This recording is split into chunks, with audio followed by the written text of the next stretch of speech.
ഇന്ന് തന്നെ ഡൗൺലോഡ് ചെയ്യൂ. കാണൂ നിങ്ങളുടെ ഫേവറേറ്റ് ഷോസ്. നിരപരാധിയാണോ അപരാധിയാണോ ഒക്കെ തീരുമാനിക്കുന്നത് അത് കോടതിയല്ലേ?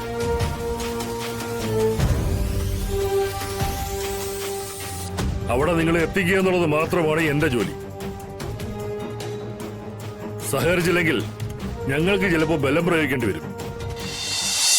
എന്താ ജോത്സരെ, എന്തെങ്കിലും പ്രശ്നമുണ്ടോ?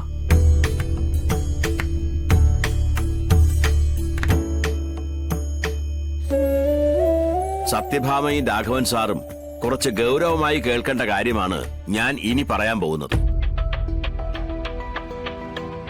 രാഘവൻ സാറിന്റെ മോശ സമയമാണോ, ഉദയലഗ്നം മോശാവസ്ഥയിലെത്തിയതോ, അതോ മൊത്തത്തിൽ ആ വീടിനെ ബാധിച്ചിരിക്കുന്ന ദോഷങ്ങളുടെ കാരണങ്ങൾ കൊണ്ടോ?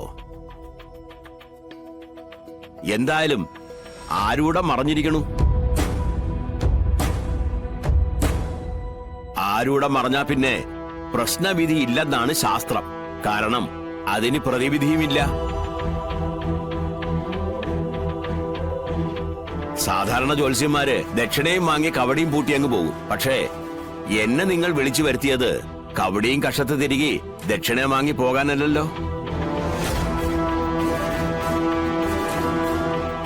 അനുകൂലമായ രീതിയിൽ നിങ്ങൾക്ക് ഗുണമുണ്ടാകുന്ന തരത്തിലേക്ക് കാര്യങ്ങൾ കൊണ്ടുചെന്നെത്തിക്കാനല്ലേ. അതിന് കുറച്ച് കുറുക്ക് വഴിയിലൂടെ നമുക്കൊന്ന് പോയി നോക്കാം. ലക്ഷം ദോഷം ഗുരുഹന്തി എന്നാണല്ലോ പറയാറ്. അതുകൊണ്ട് ഗുരു നല്ല രീതിയിൽ നിൽക്കുന്നത് കൊണ്ട് നമുക്ക് ചില വഴികളിലൂടെയും ചില തന്ത്രങ്ങളിലൂടെയും ആ വീടിനെ ബാധിച്ചിരിക്കുന്ന ബാധാദുരിതങ്ങളെ അകറ്റിമാറ്റി അവിടെ ലക്ഷ്മി ദേവിയുടെ സ്ഥാനമുണ്ടാക്കുക. അതിനായി ആരെയാണോ ഗൃഹഭരണ സ്ഥാനത്തേക്ക് കണ്ടിരിക്കുന്നത് ആ നാരിയെ ഗണപതി ഹോമവും സർവദോഷ പരിഹാര പൂജയും നടത്തി അഗ്നിശുദ്ധിയോടെ കയറ്റിക്കോട്ടെ എന്ന് സാക്ഷാൽ ജഗദീശ്വരനോട് പ്രാർത്ഥിക്കുക. കരഞ്ഞു പറഞ്ഞാൽ ഭക്തരെ ശ്രദ്ധിക്കാത്ത ദൈവമുണ്ടോ? ഉറപ്പായും കടാക്ഷമുണ്ടാകും. എന്നിട്ട് പരിഹാര ക്രിയകൾ എന്താണെന്ന് നമുക്ക് നോക്കാം. തടസ്സങ്ങൾ മാറാനായി ഗണപതി ഭഗവാനെ ഒന്നുകൂടി താണ് വണങ്ങി പ്രാർത്ഥിച്ചോളൂ. സർവദോഷ പരിഹാര പൂജയിലും ഗണപതി ഹോമത്തിലും സംഗതി നിൽക്കുമോന്ന് നമുക്ക് നോക്കാം. ഒന്നുകൂടി കണ്ണടച്ച് പ്രാർത്ഥിച്ചോളൂ.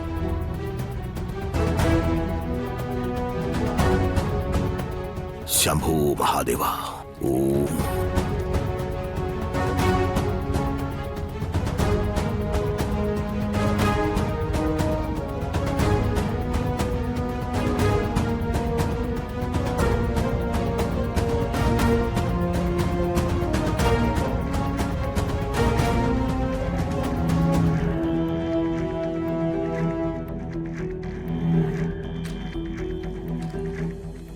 ഹൗ, രക്ഷപ്പെട്ടു. പരിഹാര കർമ്മങ്ങളിൽ സംഗതി ഏറ്റിരിക്കണു. ഗണപതി ഹോമവും സർവദോഷ പരിഹാര പൂജയും നടത്തി മരുമകളെ വീട്ടിലേക്ക് ആനയിക്കാം. പാർവതിയും ലക്ഷ്മിയും സരസ്വതിയും ഒന്നിച്ച് പ്രസാദിക്കുന്ന അസുലഭ നിമിഷത്തിൽ നമുക്ക് ചടങ്ങ് നടത്താം. എങ്കിൽ ദൈവത്തിന് നിരക്കാത്ത കാര്യങ്ങൾ ചെയ്ത് അശുദ്ധിയായി കിടക്കുന്ന വീട് ശുദ്ധമാകും, താമസയോഗ്യമാകും. വീടിനെ ബാധിച്ചിരിക്കുന്ന ബാധ അതോടെ പടിയിറങ്ങി പോവുകയും ചെയ്യും. ലക്ഷ്മി ദേവി കുടിയിരുന്നു കഴിഞ്ഞാൽ മറ്റു ദുഷ്ടശക്തിക്ക് പിന്നെ അവിടെ സ്ഥാനമില്ലല്ലോ. സമയവും ഹോമത്തിനുള്ള ഒരുക്കങ്ങളും എല്ലാം കൂടി ചേർത്ത് ഞാൻ ചാർത്തു തരാം. ശരി.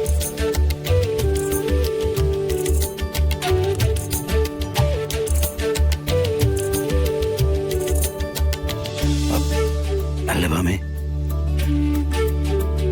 നീ എന്തിനാ സത്യമോളെ വിളിച്ചോണ്ട് വന്നേ? അവിടെ തിരക്കത്തില്ലേ? നമ്മുടെ മോളല്ലേ, കാര്യങ്ങൾ അവളും കൂടി അറിയട്ടെ. എന്തെന്ന്? ആ അല്ല അല്ല നമുക്കേ ഇവളെ ഇതിൽ നിന്നും മാറ്റി നിർത്താൻ പറ്റില്ലല്ലോ എന്നാ ഞാൻ പറഞ്ഞത്.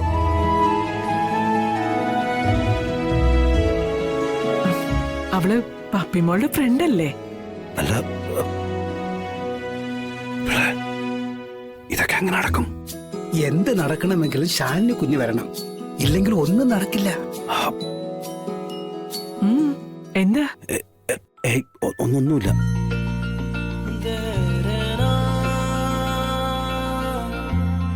ഇനി ഇവളും ഉണ്ടാവും നമ്മുടെ കൂടെ എല്ലാ കാര്യത്തിലും.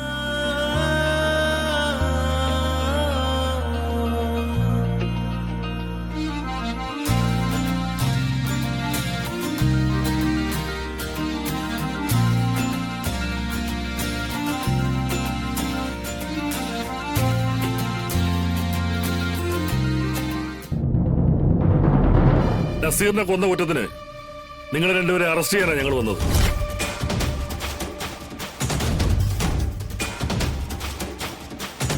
സഹകരിക്കണം. അറസ്റ്റ് ചെയ്യടോ. സർ, ഞങ്ങൾ ഈ കാര്യത്തിൽ നിരപരാധികളാണ്. സാഹചര്യ തെളിവുകൾ നിങ്ങൾക്കെതിരാ. നിരപരാധിയാണോ അപരാധിയാണോ ഒക്കെ തീരുമാനിക്കുന്നത് അത് കോടതിയല്ലേ.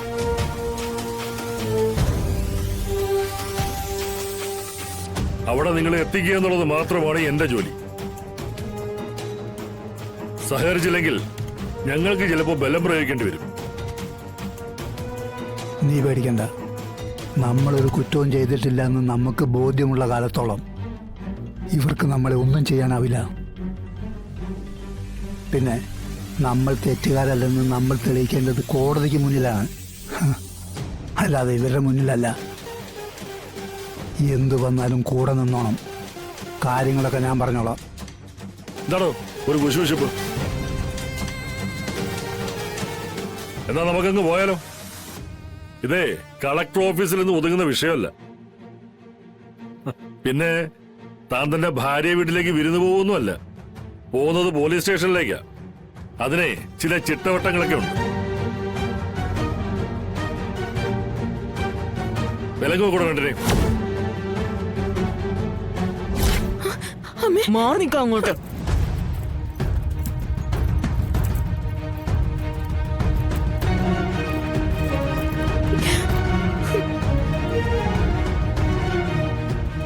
സാറേ, കുറ്റം ആരോപിക്കുന്നത് എൻ്റെ നേരെയല്ലേ? എന്നെയല്ലേ നിങ്ങൾക്ക് ആവശ്യം?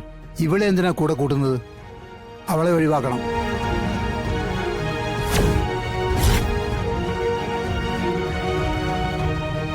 നിങ്ങൾ ഇതുവരെ ആര് എങ്ങനെ ഏത് രീതിയിൽ നസീറിനെ കൊന്നു എന്ന് ഇതുവരെ പറഞ്ഞിട്ടില്ല. രണ്ടുപേരിൽ ഒരാള്. അത് ആരാണെന്ന് പറയാത്തോണ്ട് ഞങ്ങൾക്ക് ഇങ്ങനെ ചെയ്യാൻ ആ മേളിൽ നിന്ന് കിട്ടിയ ഓർഡറേ. പിന്നെ തന്റെ സ്വഭാവം വെച്ച് ഇതുവരെ ഇവർക്കൊരു പൊന്നുവള പോയിട്ട് ഒരു മൂക്കുവള പോലും താൻ വാങ്ങിച്ചു കൊടുത്തില്ലെന്ന് എനിക്കറിയാം. അതുകൊണ്ട് കിടക്കട്ടോ തന്റെ പേർക്ക് തന്റെ അതിബുദ്ധി കൊണ്ടൊരു ഉരുക്കുവള.